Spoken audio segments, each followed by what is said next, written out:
Para refrescante la cerveza, y más aún ahora que sabemos que siempre que se tome de forma moderada puede hacernos envejecer mejor. Así lo asegura un estudio científico que ha comprobado los efectos antioxidantes del lúpulo. Lo más llamativo de este estudio es que los catadores fueron medio centenar de monjas de clausura. En mi época, si no ligabas, pues monja. Oppan Gangnam Style. Gangnam Style.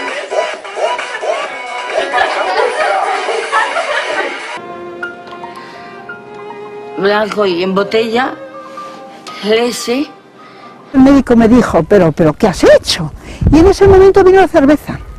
Y entonces me puso una medicación y dije, no, de medicación nada. Yo haré lo que pueda con la cerveza y haré lo que pueda con el alimento.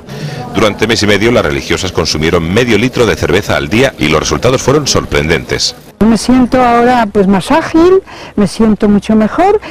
Y es que se ha demostrado que esta planta, el lúpulo con la que se hace la cerveza, es un poderoso antioxidante, algo que previene enfermedades como la hipertensión, el colesterol o procesos inflamatorios. ¿Tiene ilusiones una monja? Una moto. Con marchas.